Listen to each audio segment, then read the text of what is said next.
ৰাতিপুৱা শুই উঠি সংকল্প লওক, মই শ্ৰেষ্ঠ, মই যেনেকৈ মোৰ বাবে শ্ৰেষ্ঠ। আপুনি কাৰোৰ বাবে শ্ৰেষ্ঠ নহ'বও পাৰে, কিন্তু আপুনি নিজেই নিজৰ বাবে শ্ৰেষ্ঠ হ'ব পাৰে। মোৰ মন বুদ্ধি শক্তিশালী, মই সকলো পৰিস্থিতিকে সহজভাৱে গ্ৰহণ কৰোঁ।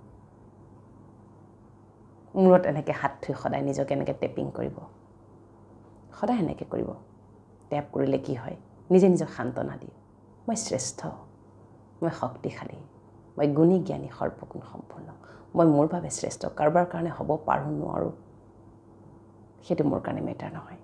মই মোৰ বাবে শ্ৰেষ্ঠ, মই মোক বহুত ভাল পাওঁ, মই মোক বহুত বেছি ভাল পাওঁ। মই নিজে নিজৰ বাবে জীয়াই থাকিম, মই কাৰোৰে একো ক্ষতি নকৰোঁ, কাৰোৰ প্ৰতি মোৰ আক্ষেপো নাই। মই সৰ্বগুণ সম্পন্ন, মই শান্ত, মই স্থিৰ, মই জ্ঞানী, মই সুখী, আনন্দস্বৰূপ, প্ৰেমস্বৰূপ। মই সমস্ত জগতকে ভাল পাওঁ, মোৰ কাৰোৰে প্ৰতি কোনো আক্ষেপ নাই। যোন যেনেকুৱাই মোৰ বাবে ঠিক আছে, কাৰণ মই মোক নিজক বেছি গুৰুত্ব দিওঁ। যেতিয়া আনক বেছি গুৰুত্ব দিব,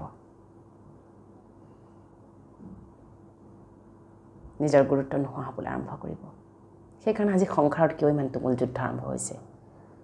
বিবাহ হ'ল বুলি আৰু আপোনাৰ গুৰুত্বখিনি হেৰাই যোৱা নাই। কাৰোবাৰ লগত বিবাহপাশত আবদ্ধ হ'ল বুলিয়ে, কাৰোবাৰ লগত সম্বন্ধত আহিল বুলিয়েই নিজৰ ওপৰত থকা গুৰুত্বক আপুনি কিয় নোহোৱা কৰি পেলাইছে? আপুনিয়ে, আপুনি শ্ৰেষ্ঠ। সেই ৰিয়েলাইজেশ্যন, সেই উপলব্ধি কিন্তু আহিব লাগিব, আত্ম উপলব্ধি আহিব লাগিব যে আপুনিয়ে, আপোনাৰ দৰে আন কোনো হ'ব নোৱাৰে। সমাজৰ বান্ধোনৰ খাতিৰত এই পৃথিৱীত যিহেতু আমি মনুষ্য হৈ জন্ম হৈছোঁ, সেই কিবা কিবি বান্ধোনত আমি আহিবই লাগিব। কিন্তু বান্ধোন মানে এয়া নহয় যে নিজৰ ওপৰত সকলো গুৰুত্ব শেষ কৰি পেলাই লোকৰ ওপৰত দিবলৈ আৰম্ভ কৰি দিম। সেয়া কৰোঁতে আজি জীৱনৰ যিকেইটা দিন জীয়াই থাকিম, সেইকেইটাও দুখ, কষ্ট, অনীহা, অশান্তি, হয়নে? গতিকে নিজক গুৰুত্ব দিবলৈ আৰম্ভ কৰি দিয়ক। সদায় নিজক এনেদৰে আশীৰ্বাদ দিয়ক, মোৰ দৰে ভাগ্যৱানৰ পৃথিৱীত কোনো নাই, ময়ে শ্ৰেষ্ঠ, মোৰ প্ৰতিটো চিন্তন শ্ৰেষ্ঠ, কৰ্ম শ্ৰেষ্ঠ। মই কাৰোৰে প্ৰতি কোনো ধৰণে বেয়া ভাৱ নাৰাখোঁ। তেওঁ যেনেকৈ ঠিক আছে, তেওঁ লৈ অহা কৰ্ম ভাগ্য, মইনো কি কৰিম এতিয়া, হয়নে? কথাটো এনেকুৱা সম্বন্ধবিলাকত, যোন য'ত যি সম্বন্ধত আছে, সন্তানেই হওক, স্বামী স্ত্ৰী যেনেকুৱাই নহওক কিয়, ভালো বহুত থাকে। তেওঁলোকৰ ভাল গুণসমূহ যদি আমি চাবলৈ আৰম্ভ কৰোঁ, তেতিয়া বেয়া গুণবিলাক আমাৰ বাবে অলপ দৃষ্টিহীন হৈ যাব। কিন্তু ভাল গুণখিনি মনত পেলালে কি হ'ব, সেই ভাল গুণখিনিৰ সহায় লৈ আমি তেওঁলোকৰ সেই বেয়া গুণখিনিও নোহোৱা কৰিবলৈ সমৰ্থ হ'ব পাৰোঁ, বা আমি সেই বেয়া গুণখিনিক আমি লাহে লাহে ঠিক কৰিবলৈ আমি সমৰ্থ হ'ব পাৰোঁ। তাকে নকৰি আমি যেতিয়া মানুহৰ বেয়া দিশ এটা দেখি পাওঁ এটককৈ, সেইটোক সকলো ভাল পাহৰি সেইটোকে আমি দিনে ৰাতিয়ে আমি কি কৰিব আৰম্ভ কৰোঁ, দিনে ৰাতিয়ে আমি তাকে আমি পাগলিবলৈ আৰম্ভ কৰোঁ। ঠিক এনেকুৱা এটা ঘটনাই ৰিচেণ্টলি মই এটা কাউন্সিলিং কৰিছিলোঁ, আপোনালোকক অকণমান আভাস দিছোঁ, শুনিব। গতিকে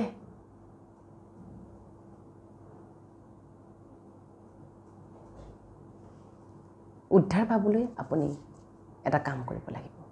শুই উঠিয়েই সেই ব্যক্তিজনক, যাৰ প্ৰতি আপোনাৰ ভয় থাকে, তেওঁকো আপুনি শুদ্ধ ভাৱনা, শুভকামনা দিব লাগিব যে হে আত্মা, পূৰ্বজন্মত নিশ্চয়কৈ মই তোমাৰ কিবা ক্ষতি কৰি থৈ আহিছোঁ, সেইবাবে তুমি আজি মোৰ জীৱনত এনেদৰে মাজত আহি মোক দুখ দিছা।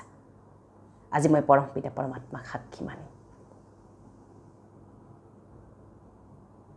তোমাক ক্ষমাদান কৰিছোঁ, মোক ক্ষমা কৰি দিয়া। ময়ো যদি ভুল কৰিছিলোঁ, মোক ক্ষমা কৰি দিয়া। বহুত ইম্পৰ্টেণ্ট, ক্ষমাদান আৰু ক্ষমা প্ৰাৰ্থনা খুব বেছি ইম্পৰ্টেণ্ট। 33 দিন এনেকৈ কৰাৰ পিছত দেখিব আপোনাৰ জীৱনৰ পৰা সেই ভয় নোহোৱা হ'ব আৰু সম্বন্ধবোৰ ভাল হ'ব। গতিকে কাৰোবাৰ নামত কিবা পিন্ধা, সেইটোৱে জানো গোটেই সম্বন্ধটোক ধৰি ৰাখিব পাৰিব? নোৱাৰে। কোনো বস্তু পদাৰ্থ, কোনো ৰং বিৰং একোৱেই আচলতে আমাক ধৰি ৰাখিব নোৱাৰে। ধৰি ৰাখিব পাৰে আমাক মনটোৱে, বুদ্ধি, আত্মাই। চেষ্টা কৰিব জীৱনৰ প্ৰতিটো স্তৰত নিজক এবাৰ চেক কৰি চাবলৈ সকলো সময়তে নিজক চেক কৰি থাকিব যে মই কেনেকৈ আছোঁ, মই ঠিকে আছোঁনে। ঠিক আছে, কোনে ক'ত কি কৰিছে সেইটো বাৰু পিছত মই বিবেচনা কৰিম, কিন্তু মই নিজে ঠিকে আছোঁনে। ৰাতি শোৱাৰ আগত সদায় চেক কৰিব, মনত কিবা চলি আছিল নেকি, দিনটো কিবা ক'ৰবাত কৈ পালোঁ নেকি, কিবা কথা এতিয়াও মোক ক্ৰিয়া কৰি আছে নেকি, চেক কৰক। চেক কৰিলে দেখিব আপুনি ওলাই পৰিব। আৰু সকলোকে সমাধান কৰি আৰু নিজেও যদি কিবা ভুল কৰিছিলে সেয়া ক্ষমা প্ৰাৰ্থনা খুজি আপুনি ৰাতি শুই দিয়ক। গতিকে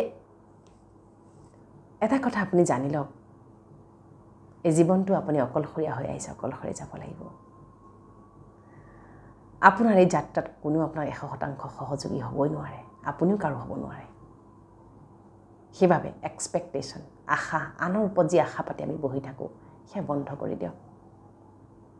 প্ৰতিটো সম্বন্ধৰ এটা লিমিটেশ্যন ৰাখক, মৰ্যাদাপূৰ্ণ লিমিটেশ্যন, তাৰমানে সীমাবদ্ধতা।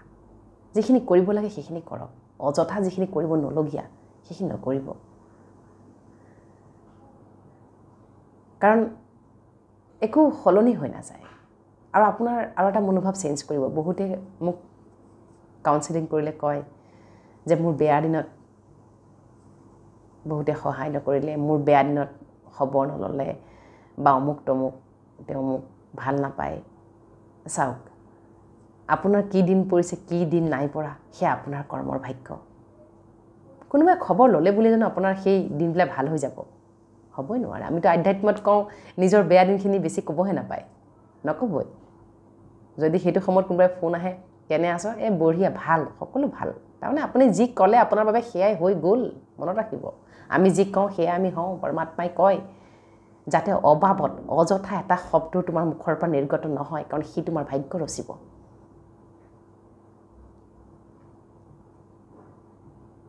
কিছুমানৰ কি হয়, হয়নে? আপোনাৰ হয় নেকি জনাবচোন।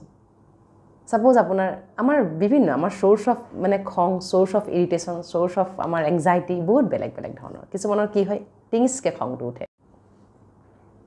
নিৰাকাৰ পৰমাত্মাৰ আশীৰ্বাদ আৰু কৃপা দৃষ্টি সদায় তোমাৰ লগত আছে, আজীৱন থাকিব। কেতিয়াও বাহিৰলৈ ওলাই গ'লে চিন্তিত নহ'ব। আপোনাৰ চিন্তাই তেওঁলোকৰ বাবে নিগেটিভ, অসুৰক্ষিত ভাইব্ৰেশ্যনৰ ক্ৰিয়েট কৰিব পাৰে। কাৰণ আকৌ কম, মাকে যি চিন্তন কৰিব, সেই চিন্তনৰ আধাৰত যি ভাইব্ৰেশ্যন নিৰ্মিত হ'ব, সেই ভাইব্ৰেশ্যনে কিন্তু সন্তানক স্পৰ্শ কৰিব, ক্ষতি কৰিব পাৰে। আপুনি জানে সন্তান বেয়া হৈছে, বিপথে গৈছে, ধৈৰ্য ধৰক। অন্ততঃ 33 দিন ধৈৰ্য ধৰি পেলাই সংকল্পখিনি কৰক। খাওঁতে, শুওঁতে, উঠোঁতে, বহোঁতে কেৱল আশীৰ্বাদ দিয়ক, গালি গালাজ নকৰিব, টানকৈ নক'ব, আনৰ ওচৰত ইটিকিং নকৰিব, আনৰ লগত তেওঁৰ বেয়া কথাখিনি নাপাতিব। যিমান পাৰে তেওঁক মৰম দিয়ক, আপোনাৰে সন্তান। আনৰ আগত কৈনো কি লাভ, কোনেনো কি সমাধান দিব, নহয় জানো? গতিকে কেৱল মাতৃ হৈ আহিছোঁ, সন্তান জন্ম দিছোঁ, ভাল স্কুল দিছোঁ, খোৱা বোৱা দিছোঁ, মই নিজৰ কৰ্মত লাগি গৈছোঁ, সেইখিনিলৈকেতো ঠিকেই আছে। কিন্তু মাতৃ হিচাপে আৰু বহুত কৰণীয় আছে। কেতিয়াও সন্তান বেয়া হ'বই নোৱাৰে যদি আপোনাৰ সদায় এই আশীৰ্বাদ তেওঁলোকে পাই থাকে। সদায় মৰমৰে কথা পাতিব। দিনটোত যদি আপুনি সময় দিব পৰা নাই, যিকোনো সময় দিব, ঘৰত থকা সময়খিনি অন্ততঃ সিহঁতক দিব। সিহঁতে নিবিচাৰিলেও পাকে প্ৰকান্তৰে সিহঁতৰ লগত থাকিবলৈ চেষ্টা কৰিব। কাৰণ এটা সময়ত সন্তানেও পিতৃ মাতৃৰ লগত কথোপকথন বন্ধ কৰি দিয়ে, হৰমনেল চেঞ্জ হয়। গতিকে এইখিনি সময়ত যিমান পাৰে সংগ দিব। সিহঁতে ভাল পোৱা খাদ্যই হওক, কাপোৰেই হওক, যিয়েই হওক, আপুনিও তাত ভাগ ল'ব। যিটো সিহঁতৰ স্বাস্থ্যৰ বাবে ক্ষতিকাৰক সেইটো সিহঁতক বুজাই মৰমৰে তাৰ নেপথ্যত থকা বেয়াখিনি বুজাই এটা ভাল কিবা আপুনি দিবলৈ চেষ্টা কৰক। সিহঁতে নাজানে ভাল কি বেয়া কি, কিন্তু সিহঁতে নাজানে বাবে আপুনিও নাজানাকৈ গালি গালাজ নকৰিব। কাৰণ হৰমনেল চেঞ্জ হোৱাৰ লগে লগে তেওঁলোকে আপোনাৰ পৰা দূৰত্ব মেইনটেইন কৰিব। আপুনি বহুত কথা ক'ব, সিহঁতে এটা উত্তৰ দিব। বেছি কথা কৈ থাকিলে দৰ্জাখন বন্ধ কৰি দিবও পাৰে। চিন্তিত নহ'ব, আপোনাৰ এই সন্তান ডাঙৰ হৈছে, সন্মান দিব লাগিব। বহুত মৰম আৰু সন্মানৰ এইখিনি সাংঘাতিক চেঞ্চিটিভ পিৰিয়ড। ক্লাছ 9ৰ পৰা লৈ 12লৈকে বিৰাট চেঞ্চিটিভ সিহঁতক সন্মান মৰম আপডালৰ প্ৰয়োজন কণমানি আপডাল নহয় টাচ কৰিব নিদিব আপোনাক কিন্তু পাখে প্ৰকান্তৰে মৰমৰে হেণ্ডেল কৰক কাকো মৰম দিব নালাগে আপুনি পৃথিৱীত সন্তানক দিয়ক সেই সন্তানে এদিন আপোনাৰ বুনিয়াদ হ'ব হয়নে আমি নাজানো কাইলৈ পৰিলে আমি থাকিম নাথাকিম এই শৰীৰটো বা কিমান দিন ভেলিডিটি আছে নাজানো কিন্তু এই থাকোঁতেই যেন সিহঁতৰ ভাগ্য নিৰ্মাণ কৰি থৈ যাব পাৰোঁ সিহঁত যেন ডাঙৰ হৈ কেতিয়াও অসুৰক্ষিত অনুভৱ নহয় সেইবাবে সদায় সন্তানক ঈশ্বৰমুখী কৰি ৰাখক ঈশ্বৰমুখী কৰক ৰাতিপুৱা শুই উঠি অন্ততঃ ঈশ্বৰক স্মৰণ কৰিবলৈ শিকাওক মৰমৰে মেডিটেশ্যন শিকাওক সিহঁতৰ লগতে বহি একেলগে ঈশ্বৰক স্মৰণ কৰক এটা কথা সিহঁতৰ মনত সোমোৱাই দিয়ক যে ঈশ্বৰতকৈ সৰ্বশক্তিমান পৃথিৱীত আৰু কোনো নাই ঈশ্বৰ আল্লাহ গড ভগৱান পৰম পিতা পৰমাত্মাক স্মৰণ কৰিবলৈ শিকাই দিয়ক অন্ততঃ আপুনি থাকিলেও বিপদত পৰিলেও নিৰাকাৰ পৰম পিতা পৰমাত্মাই তেওঁলোকক সহায় কৰিব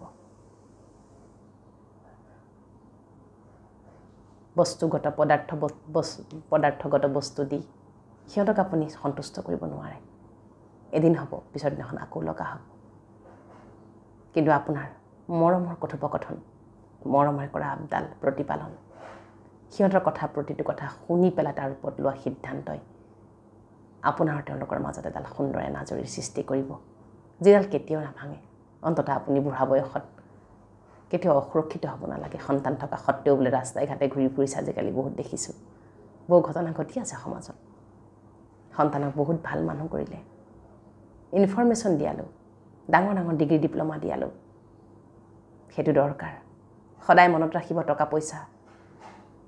পইচা প্ৰয়োজন পদাৰ্থগত বস্তু জীয়াই থকাৰ বাবে আৰ্নিং লাগিবই কিন্তু লিভিঙৰ কাৰণে জীয়াই থাকিবৰ বাবে সুখ শান্তি আনন্দ শক্তি পবিত্ৰতা দিব্যতাও লাগিব সেয়াও সমানে দিব পাৰিব লাগিব দুয়োটাকে আপুনি সমানে দিব পাৰে সেইবাবে ঘৰখনতে সেই পৰিৱেশ গঢ়ি তোলক ঘৰখন হৈছে তীৰ্থস্থান সেইখন ঘৰত এইটো ভাগ্য নিৰ্মাণ হৈ আছে সেইখন ঘৰত এইটো ভাগ্য ধ্বংস হৈ আছে ঘৰৰ পৰিৱেশটো আপুনি পজিটিভ কৰক সুৰক্ষিত কৰক যিখন ঘৰত শুই উঠি পৰমাত্মাৰ মহাবাক্য চলিব সেইখন ঘৰত কেতিয়াও কোনো ধৰণৰ অসুৰক্ষিত কোনো ধৰণৰ অশান্তি অসূয়াৰ সৃষ্টি হ'বই নোৱাৰে পৰমাত্মিক শক্তিতকৈ পৃথিৱীত আৰু বেলেগ শক্তি একো নাই এতিয়া পৃথিৱীত